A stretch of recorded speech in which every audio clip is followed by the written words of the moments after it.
అయ్యయ్యో, నాకిన్ని తెలివితేటలు ఇచ్చిన దేవుడు చదువు ఇవ్వలేదే. ఏంట్రా అబ్బాయి ఏం లేదు. ఏడుస్తున్నావు? ఏమీ లేదంటావు. సంగతి ఏంటో చెప్పు, నేను ఎవరికి చెప్పలే. పట్టు చెయ్యి పట్టు. అయ్యో, ఉత్తరం కనపడిపోయింది. ఉత్తరమా? ఎవరు రాశారా? నా లవర్. నీకు లవ్వరా? నాకే కాదు, మా నాన్న, మా తాత, మా ముత్తాత అందరూ లవ్వాడి పెళ్లి చేసుకున్నారు తెలుసా. ప్రేమ గుడ్డిదని మీ వంశాన్ని చూసే కనిపెట్టినట్టున్నారు. అది సరే గాని నీ లవ్వర్ ఎవరు? నీకు చెప్పడానికి నేను తెలివి తక్కువన్నా? నువ్వు చాలా తెలివైనడు అని నాకు తెలుసు. మరి నీ లవర్ నీకు లవ్ లెటర్ రాసిందంటే అది చదువుకొని ఉండాలి కదా. మరి గుమ్మస్తా కూతురు చదువుకోకుండా ఏంటి? ఏటి గుమస్తా గోంది కూతురా? అయ్యో, నోరు సరిపోయింది. అది నీకు మామూలే గాని ఏదో లెటర్ ఈ చదివి చెప్తాను. చదివి చెప్తావా? చదువు. ఇదిగో, ఇక్కడ చదివితే అందరు వింటారు. ఇదిగో, ఇది నా ప్రేమోత్తరం. ఎవరికి వినపడకుండా చదువు. అమ్మాయి కంటే అక్షరాలే అందంగా ఉన్నాయిరా. అమ్మాయి కూడా అందంగా ఉంటది కదా. మరి బసవయ్యా, నా ప్రేమ నీదయ్యా. ఇదేంట్రా చెవులు మూసు? నేనేమన్నా తెలివి తక్కువ అనుకున్నావేంటి? నువ్వు ఉత్తరం చదువుతుంటే నీ చెవులకు వినపడుతుంది కదా, అందుకని మూసేసా. నేను చదివే లెటర్ నాకు వినపడుతుందని నా చెవులు మూసేసావా? అబ్బాబాబాబాబాబాబా, సూపర్ రా. నీ అంత తెలివైనోడు ఈ భూమి మీద పుట్టలేదురా, ఇక మీద పుట్టబోడురా. ఇది చదివే లెటర్ కాదురు, నవిలే లెటర్. నా ఉత్తరం. నేను ఈరోజు చాలా సంతోషంగా ఉన్నాను. చూస్తుంటే తెలుస్తుందిలే. చిన్నయ్య, మన ఇద్దరం కాసేపు ఆ మండపంలోకి వచ్చిందావా? అయ్యో, నేను నీతో మాట్లాడడానికి, నేను చూడడానికి అసలు ఇంట్లో వీలు పట్టలేదు. నేను నీతో చాలా మాట్లాడాలి. రేపు మాట్లాడుకోవచ్చులే. పైగా అయ్యగారు కూడా ఇంట్లో లేరు, వస్తే మన కోసం ఎత్తుకుంటారు. హలో, యజమానురాలాగా చెప్తున్నాను, బోధపడిందా? బోధపడిందమ్మా.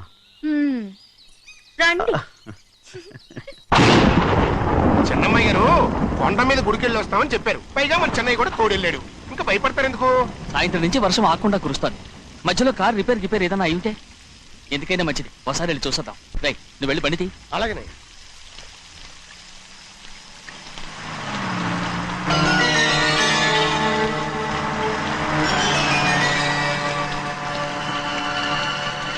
అయ్యా, అది చూడండి, ఆ కారు మందేననుకుంటానండి. అవునయ్యా, ఆ బండి 289. నేను అప్పుడే చెప్పాగా బండి రిపేర్ ఏదన్నా అయి ఉంటుందని. రైట్, పక్కన ఆపరా. చాలా పొద్దుపోయింది, ఇంటికి పోదామా?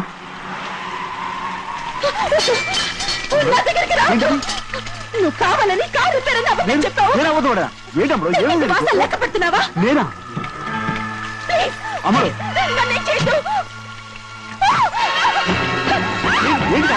పిచ్చి పట్టిందా? నీకే మొన్న వచ్చి పట్టింది. నా ప్రాణం పోయినా నీకు లోగదు. ఏంటమ్మా నువ్వు చేసే పని? ఏంటి అమ్మడు? చూస్తారు చూసారా?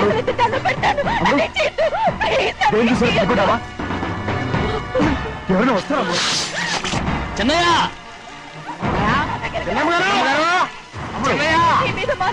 నమ్మకం పెట్టుకున్నాను కదా. రాము,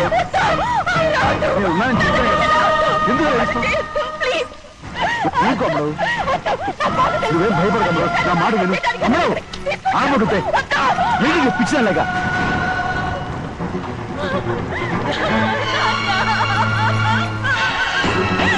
ఏంటమ్మా ఇది? చెప్పమ్మా, చెప్పు. కారు పేరు చెప్పి నన్ను మండపంలోకి తీసుకొచ్చాడు. వర్షం పడుతుంది, కారు రిపేర్ చేయలేమని ఇక్కడే ఉందామని నన్ను అదోలా చూశాడు. నాకు చాలా భయం వేసింది. ఏ పర్వాలేదు, నడిచేదే వెళ్ళిపోదాం నేనంటే, నువ్వు విదేశాలు చదువుకుని వచ్చావు, ఆ మాత్రం అర్థం చేసుకోలేవా? ఈ ఒక్క రోజుకి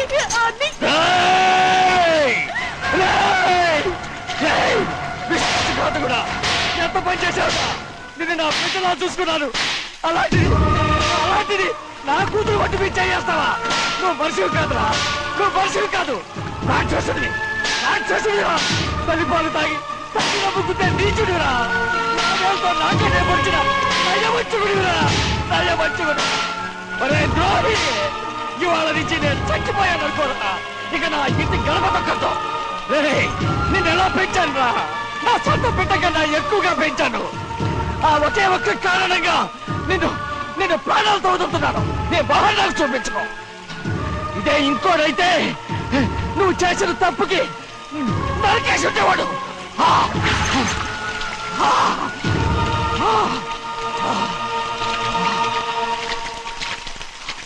పదమ్మా, రండా, ఇవాళ వాడికి మనకి రుణం తిరిగిపోయి.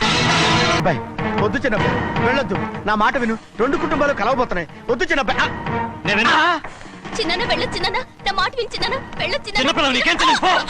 చిన్న వెళ్ళొచ్చు చిన్న వెళ్ళొచ్చు చిన్న. ఆగో, ఎక్కడికి వెళ్తున్నావు? ఒక నౌకరేదవా నా అక్క కూతురు ఒంటి మీద చెయ్యేశాడని తెలుసు కూడా నన్ను నోరు మూసుకుని కూర్చోమంటావా? అటు తప్పుకున్నాయా? వాడి కాలో చెయ్యం నరకందే నేను నిద్రపోను. నరికేస్తే నీ పక్క చల్లారిపోతుందా? అందుకని పరువు పైన పర్వాలేదని చేతులు ముట్టు కూర్చోమంటావా? పొర్రుందిరా నీకు? వాడిని చంపేసి జైలుకి వెళ్ళి కూర్చుంటావా? పర్వాలేదు, జరిగింది విని గాజులు తొడుక్కుని కూర్చోవడం కంటే అదే మేలు. ఊళ్ళో నలుగురు చేత మొహం మీద ఉమ్మయించుకోవడం కంటే జైలుకి వెళ్ళడమే మేలు. తప్పుకో. వద్దు బాబు, నేను చెప్పేది కొంచెం విను. మా నాన్న చిన్నయ్య నెత్తి మీద పెట్టుకుని ఊరేగాడు. ఇప్పుడు ఆయనే నిజం తెలుసుకుని బయటకు గెంటేశాడు. ఆ శిక్ష వాడికి చాలు. కానీ మీ చెల్లెలు పరువు పోయిందే, దానికి కారణమైన వాడిని నేను ఊరికే వదిలేయాలా? నువ్వు వాడిని నరికేస్తే జరిగింది మాసిపోతుందా? పోదు, కానీ కోపం కొంచెమైనా తగ్గుతుంది కదా. 2 రోజులు ప్రశాంతంగా ఉంటే అన్ని కోపాలు పోతాయి. అవును, నువ్వు కూడా 15 సంవత్సరాలుగా ప్రశాంతంగానే ఉన్నావు. కానీ మీ నాన్నకి నీ మీద కోపం పోనేలేదే. అలాగే నేను కూడా. తప్పుకోవద్దు.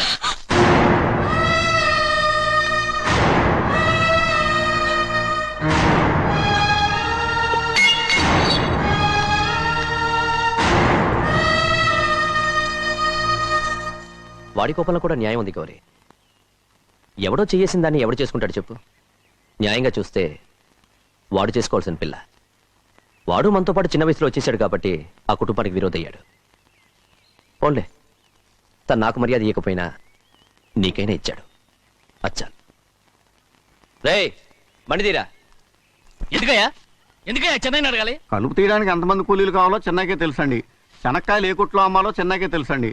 జొన్న చేనుకు మందు కొట్టారో లేదో చెన్నైకే తెలుసండి. అయ్యా, మరి నేను వెళ్ళొస్తానండి. ఎక్కడికి వెళ్తున్నావు? చెన్నై దగ్గరికండి. ఎందుకు? అదేనండి, కౌలు డబ్బులు ఎవరెవరి పేరుతో ఏ ఏ బ్యాంకుల్లో వేయాలి, ఈ దివాణానికి కావలసినటువంటి వస్తువులన్నీ ఎక్కడ కొనాలి, ఇవన్నీ చెన్నైకే తెలుసండి. అడిగి తెలుసుకుందామని బయలుదేరా. ఏంటయ్యా ఇన్ని రోజులు ఇవన్నీ చెన్నై చూసుకుంటుంటే మీరందరూ ఇంట్లో తిని కూర్చుని ఏం చేస్తారు? గాడిదలు కాస్తున్నారా? చే ఇది ఇల్లా సత్రమా?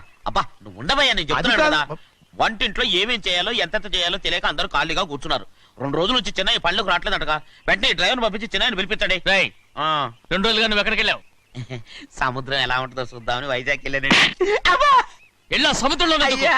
గోవిందయ్య, అయ్యా ఈ లెక్క చూసి పంపించి. అలాగే నీకు లెక్క చూసి కదా డబ్బులు ఇవ్వాలి. మరి ముందే అయ్యా అయ్యా అయ్యా అంటూ ముష్టోళ్ళగా చేయి చెప్తావిడ్రా.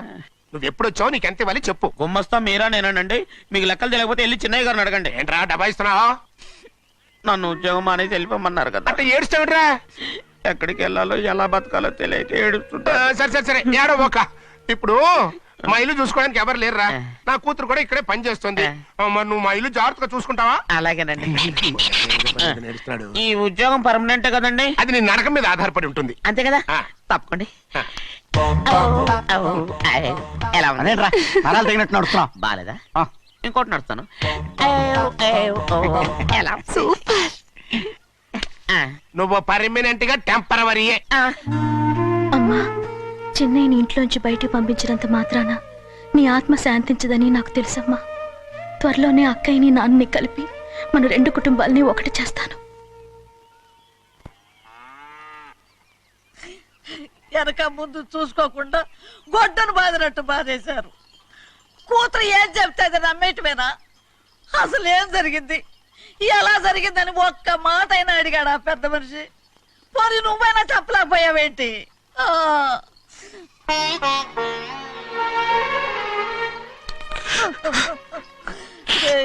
చిన్నయ్య ఏడుస్తున్నావయ్యా? పెద్దయ్య కొట్టాడని బాధపడుతున్నావా? అబ్బే పెద్ద కొట్టిన దెబ్బలు కాదని నేను బాధపడుతుంటా. ఈ నెలల్లో ఒక్కరోజు కూడా నేను ఆయన విడిచిపెట్టి ఉండలేదు. అలాంటిది 2 రోజులు అయిపోయింది ఆయన చూసి. అదే బాధగా ఉంది. బాధ ఇదే. చిన్నయ్య చూడు, ఎవ్వరికి కనపడకుండా పెద్దయ్య గారిని చూసిరారా, అప్పుడు నీ మనసు స్థిమిత పడుతుంది. లేదే, ఆయన తప్ప ఆయన తెలుసుకుని నాకు కబురు చేసేంత వరకు నేను ఆయన మొహం చూడను. ఆ దొంగ ముఖంది నీ మీద మనసు పడ్డట్టు నాటకం ఆడింది అనుకో, అది నీ యజమాని కూతురని తెలుసు కదా, నువ్వెందుకు మనసు పడ్డా? సిగ్గిడిసి తన అందరి ముందు పంపు సెట్ దగ్గర స్నానం చేస్తూ నా మీద పడ్డప్పుడు కూడా నేను మనసు పడలేదే. కానీ ఒకరోజు అయ్యో ఏంటి తమ్ముడు మధ్యగానే పోయిందేంటి? పుస్తకాలన్నీ తగలబెడతావు, పైగా చదువుకో డిగ్రీ కాగితాలు కూడా మంటలు పడేస్తావేంటి? ఏమైంది నీకు? ఇదిగో మర్యాదగా మంటలవి. అవి నేను చదివి సంపాదించుకున్న డిగ్రీలు. వాటిని మంటల్లో వేస్తాను, చెప్పేస్తాను, నా ఇష్టం. అది అడిగే హక్కు నీకు లేదు. అవి మంటల్లో వేయకపోతే ప్రాణానికి ప్రాణంగా చూసుకుంటున్నావే మా నాన్న, ఆయన మీద ఒట్టు ఇల్లు ఇలా పడి చేస్తాడు. వెయ్యి.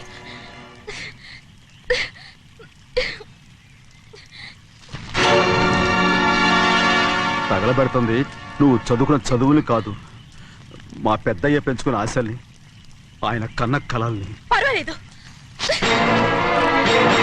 నా ఆశ నెరవేరినప్పుడు ఎవరి ఆశ తీరినా తీరకపోయినా నాకు అనవసరం. నేను డబ్బున్న దానిగా నువ్వు నన్ను ప్రేమించడానికి వెనకాడుతున్నావు. చూడు, మా నాన్న నా పేరు మీద రాసిన ఆస్తుల తాలూకు దస్తావేజులు మొత్తం తెచ్చాను. ఇవి కూడా తగలబెడతాను. నేను ముందే చెప్పాను, అడ్డొచ్చావో దూకేస్తాను.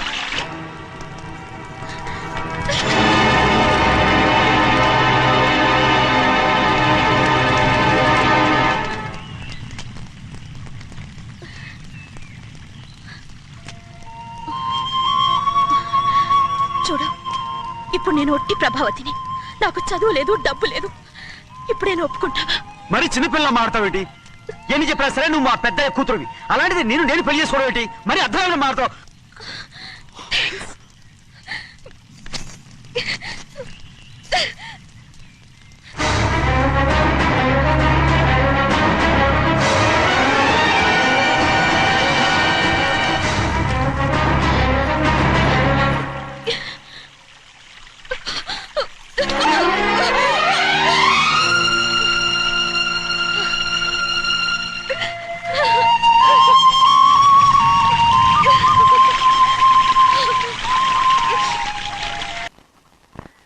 ఆ రోజు తగలబెట్టిన కాగితాలన్నీ నకిలీవైనా ఉండొచ్చు. తనకు తెలుసుగా నేను చదువురాని మొద్దునని. ఆ పాపిష్టిది ఎంత నాటకం ఆడింది, నీ మీద ఎంత పగబోనింది. అసలు నువ్వు చేసిన తప్పేమిట్రా?